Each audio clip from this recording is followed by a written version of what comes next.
Morning. Thanks for being here. So just to go through protocol for today, I'm going to read from a script to ensure that we get all the details associated with today's conference out. And then I will ask for a couple questions. All right, it's not going to be a free-for-all on the question piece. And most of you are used to how I conduct myself in these conferences, so I will call upon you and then determine whether I will answer your question. Okay? And today we're going to talk about a preliminary investigative report. So before I get into the narrative, if you're wondering what this is it, I just brought it along as a prop today, and you will have access, and you will know how you will have access as we go through this. So good morning. I'm Sheriff Joe Lombardo of the Las Vegas Metropolitan Police Department. I realize it's been 3 months since you have received an update on the 1 October shooting. As you can imagine, this is a complex, contracted, protracted investigation, and we have done a lot of work trying to piece together what happened. Following this press conference today, we will be providing all of you and the public a preliminary report of the investigation. I will take a few questions, but I anticipate I will be directing you to the report as it will probably answer most of your questions. To date, investigators have gone over nearly 2,000 leads and looked at 21,560 hours of video. As we knew going into this investigation, it would be labor intensive, and we would require an enormous amount of man hours as we are still not done. Today's press conference is about the release of a preliminary investigative report prepared by the Las Vegas Metropolitan Police Forced Investigation Team. Questions arose early on in this investigation as to why the homicide unit was not doing the whole investigation. Immediately upon the scene becoming static, our investigators separated the work taskings to ensure we would have the appropriate amount of resources assigned to each crime scene. Homicide was determined to be the primary in regards to Route 91 scene, and the FIT team was determined to be primary in regards to the rooms at the Mandalay Bay and Mr. Paddock. Both scenes included the assistance of the FBI. The release of this report is not standard practice in which LVMPD releases information regarding its criminal investigations. We would not, as a practice, release a preliminary investigative report, but this is a unique circumstances. Let me stress, this is a preliminary investigative report. In no way is this report comprehensive, nor does it encompass every facet of the investigation. It gives the reader cliff notes that are based on the facts of 1 October written by the detectives that investigated this shooting. The comprehensive, complete investigation will not be completed until sometime in the near future. An important piece on this, not all names associated with response to the report or the incident are included in this preliminary report. That was by design. It will be included, all names associated from my police department and every other public safety entity that responded and participated in different aspects of the event will be included in the comprehensive report. Due to the size and scope of this case and the community's desire to know information relating to the 1 October shooting, I am going against normal protocols and releasing this information now. We are talking about the largest mass shooting in the history of the United States. The men and the women of the Las Vegas Metropolitan Police Department, the Federal Bureau of Investigation, and the other federal, state, and local enforcement officials that assisted in this investigation are to be commended. The contents of this report include, but are not limited to, the sources utilized in the investigation, an overview of the incident, the sequence of events beginning on September 17th, 2017, when Paddock checked into the Ogden, located in downtown Las Vegas, and ending when officers made entry into Paddock's rooms. The sequence in this report, or the sequence timeline, is based on numerous sources. Early on in this investigation in the press conference, there was controversy about timestamps. That controversy will continue to take place. Timestamps are provided by the Mandalay Bay, by human sources, and various other sources to determine the exact timing associated with each officer's actions and the suspect's actions. 2159, that was provided previously. We are still utilizing that time more closely to 2200. And as you do your research, you would see what I'm talking about. A listing of 58 deceased victims. A listing of total injured will be provided in a completed report. For informational purposes today, we are aware of 422 individuals that suffered some form or fashion of injuries associated with gunfire. In total, we have determined there is 851 individuals injured directly related to the 1 October shooting. Also included will be a brief overview of Stephen Paddock. Also a detailed account of the actions that took place on the 32nd floor of the Mandalay Bay. Descriptions of the Las Vegas Village venue and the 32nd floor of the Mandalay Bay. Items of evidentiary value recovered from various scenes. Preliminary findings from the investigation to include certain indicators of intent revealed by Stephen Paddock's actions leading up to October 1.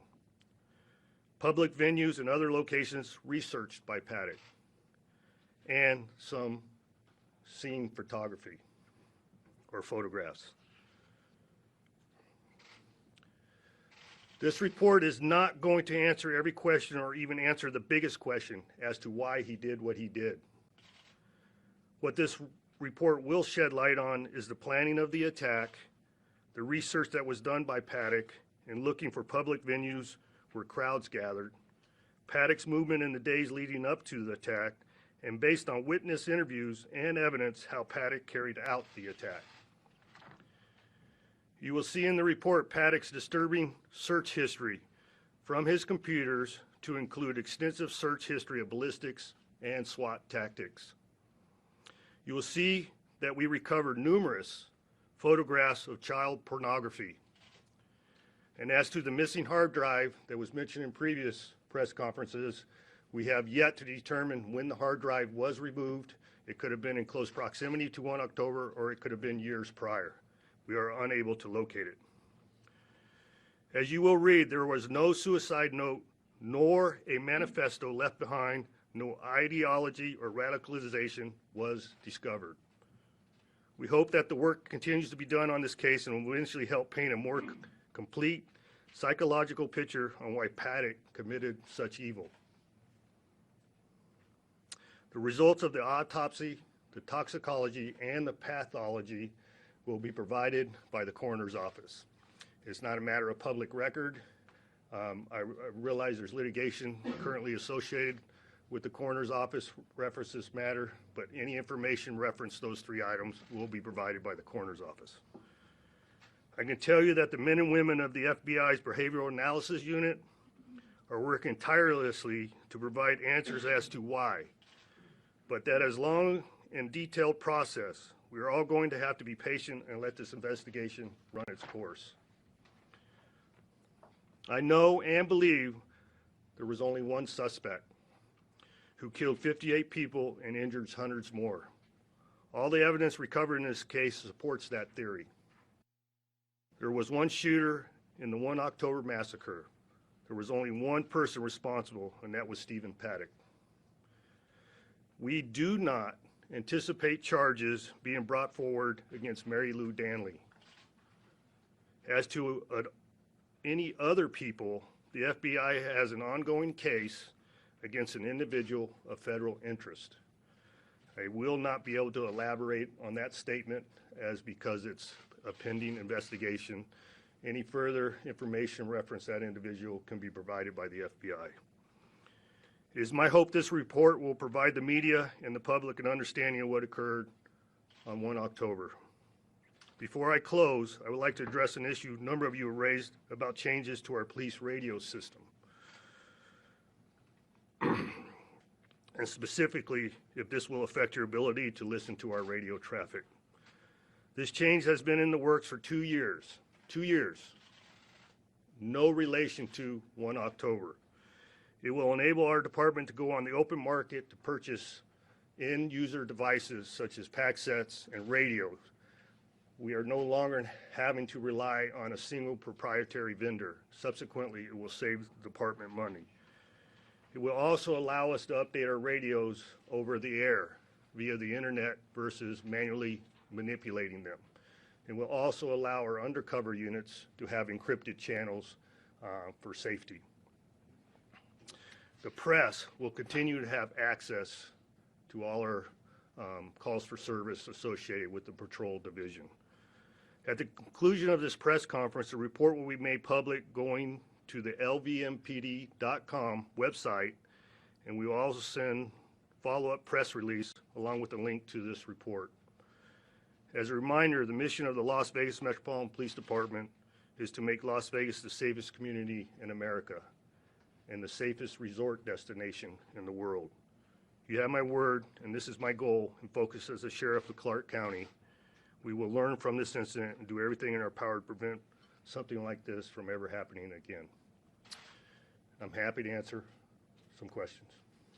Yes, ma'am. Are you guys still rolling out any type of terrorism connected with this? Yes, ma'am. On that note, do you have a message for Representative Scott Perry, who went on national television last night to say there was evidence, that he had evidence that ISIS may have been involved? I'd like to see the evidence. Sir, do you have any information to suggest that one of the bullets that was fired by one of your SWAT officers in the 32nd floor Mandalay Bay hotel room struck Stephen Paddock's body? No. Sheriff, in your last on-camera interview, you talked about some of the potential reasons why this happened. You said the report did not have why or a motive in this case, but you said that he was a narcissist, he was status-driven, and that that may have been a determining effect on what he did. Do you still believe that that is part of the reason why Stephen Paddock? I'm comfortable with saying yes to your question. I put out in the public space that he had lost a significant amount of his monetary wealth in close proximity to 1 October, and that may have a driving factor associated with it. So status, Is that what you, is I that just what want you to mean clarify. by Hold on, and I'll get to you I next. just want to clarify. So status, losing money, you think that is a potential motive in this case? It could be. Could be. Like I said, the behavioral analysis unit of the FBI, who are the experts associated with the mindset of individuals of this type, are still in the throes of the investigation. And they anticipate an answer, not in the near future, but in the future. To sort of follow what she said and then to what I was trying to get to, does health play an issue, play a role in what you just addressed? No, we're not aware of any health issues. You mentioned something earlier that piqued our interest. Preliminary findings of intent. Can you elaborate on that for us, please? No, I can't. Sheriff, Sorry, Ken. Metro's been criticized about the flow of information with the shooting. What would you say to critics about that? Well, I don't understand why they would criticize us. If you look at experience and other police departments across the nation and are willing to disclose information associated to this type of investigation, I think we've been out front. My primary concern is not the media. My primary concern is the safety of the public. And I think we have been more than accommodating with the information associated with this. Sheriff, you mentioned that Mary Lou Danley will not be charged in this case. I'm sorry. You mentioned that Paddock's girlfriend, Mary Lou Danley, will not be charged in this case, but then mentioned that there is someone that is still being investigated. Can you give us any more information on? No, I can't. And that's part of the recent litigation in the court where we attempted to remain, the affidavits associated with certain search warrants to remain sealed. And that decision is going to be made by the court here shortly. But I cannot give you any more information to that. The attorney had mentioned that in the case. Yes. in 60 days, there could be a potential arrest or charges coming? Is that the case? That's still the case. And Sheriff, that's one individual they're talking about? Yes. Were there any warning signs, anything, whether it was at Mandalay Bay or any other locations, or someone he had a personal relationship with, any warning signs where someone could have spoken up to law enforcement? No. And the answer to that question is contained in the report. Sheriff, what kind of contemplation took place before you actually decided to release today's report? That's a great question. For those of you that didn't hear it, what kind of contemplation took place prior to my decision to release this report? It was intensive. I've lost a lot of sleep over this. This is outside of the normal protocol. And the reason why I did it, and the reason why I directed the investigators to do it, is because of the public interest. It's no secret the size and gravity of this event. And I think it's a public service, important for the public to feel calm associated with this event, and that we are doing everything we can to find a solution. And it isn't directly related to the criticism that I've received or my department's received associated with it. I think it's record-setting. It's a watershed event to release this report. But like I said in the early part of this, it is not going to be a matter of protocol. It will not continue into the future. It will be based on individual cases. Was the FBI okay with you doing this? Did you talk to them? Did they say? Yes, I've talked to the district attorney, I've talked to the FBI, I've talked to everybody that you would imagine in the law enforcement community and the prosecution community as to the soundness of my decision to do this, and they were all in agreement. Sheriff, the FBI is not here today, nor is the district attorney. That's by design. I asked them not to attend. Sheriff, Mary Lou Danley, I know a lot of people have questions about her. Is there, and just some confusion, is there any evidence that she's been on any surveillance at Mandalay Bay during this day or the days before? That question is answered in the report. Is the report that you guys are releasing different than the after-action review? I'm sorry? Is the report that you guys are releasing, is that different than an after-action review? Yes, the after-action review is more encompassing to all the public safety people that responded, and whether we were lacking resources, whether we had overconvergence, and what we can do better in the future. So Rachel, I'm glad you asked that question, because it's three different issues. You have the preliminary report provided by the FIT investigators. And by the way, the two primary FIT investigators are here, the Sergeant Jerry McDonald to my right and Detective Trevor also. They are the authors of the report. So you have the preliminary investigation provided by FIT, you have the information that's going to come forward provided by homicide, and the information that's going to come forward provided by the FBI and the ATF. That will be in the complete comprehensive report. I don't anticipate that comprehensive report to be complete until probably near the end of the calendar year. And then you have subsequently have the reports provided by the coroner, and then we have a report provided by the behavioral analysis unit. So they're all associated with disparate timelines, but this report here, I think, provides you the information that you need to know whether there's any other actors associated with this event and whether we are ever going to find out why he did what he did. How close is this report to what you believe will be the final report? Can you clarify the question? This is a preliminary report, but there Correct. will be a final report. I think the FBI mentioned maybe in a year from now. Yeah, similar to, if you use Sandy Hook as an example, their report came out 4 years after the fact. Is almost 5. But this report we anticipate will come in close proximity to the end of the calendar year. And so the preliminary report, you think, will be very close? It'll be close, but voluminous. The comprehensive, complete report will be voluminous, and that'll include a lot more information, in particular like crime scene photographs and things like that. And you get into the specifics of individuals by name who were involved, witnesses and officers and everything else associated to their actions. I have to ask last question from you. Is the person that is being looked at, is it for aiding and abetting? Is it for? I can't, I appreciate it and I understand your zest to get the information to those questions, but I cannot provide it because it's under federal grand jury disclosure rules. Sheriff, looking back, I guess the question is, why was the decision made for FIT to investigate the crime scene in the hotel as opposed to homicide? You could argue that they do this every day and they could have perhaps processed the scene since that is what they do every day and they have such a great solve rate and so much experience with that. So my question is, why did FIT take over that part of the investigation? Well, the answers were in your questions. We were, as I stated earlier, this is a very heavy, intensive, resource-driven investigation. We had multiple crime scenes, and we have limited resources in all those units.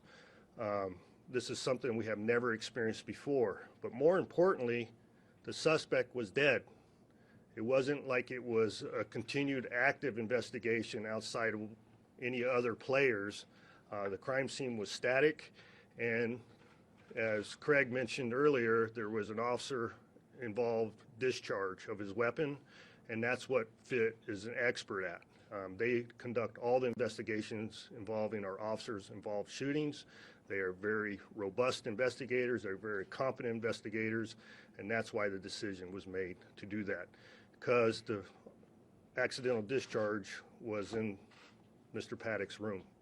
And so the decision was made to bifurcate the investigative resources in order to conduct a complete investigation. And I'm very proud of what they worked. They were very competent and they did a fantastic job. And that's why we did what we did. Has the policy changed now, and would FIT still be the unit to investigate in a similar case like this? I mean, Well, I don't know. Hopefully we never have a similar type case, but that decision will be made at the time. so no policy changes? No policy changes. Sheriff, at Mandalay Bay at the hotel, it would seem to be one of the early trouble signs would have been the breaking of the windows on the 32nd floor. Do we know when those windows were broken? I don't have the exact timeline on that, but I will refer you to the report. Does the report also include what time Mandalay Bay contacted Metro? Yes. And one more question. Did you determine what made Stephen Paddock stop shooting? No, and I have said it publicly, and I'll stand by it. I believe he believed the wolf was at the door. He believed that we were in close proximity of engaging him, and he decided to take his own life. Did he have capabilities to continue the rampage, as in all guns, some guns working in ammo? He had the capability, and you will see that as evident in the report. All right, Ricardo, thank you. And that was the last question with Ricardo. I appreciate everybody's time, and hopefully this will quell the zest for information. I know there will be a continuance of a zest for information, and we will provide it as we seem appropriate. Thank you for your time. Thank you, Sheriff.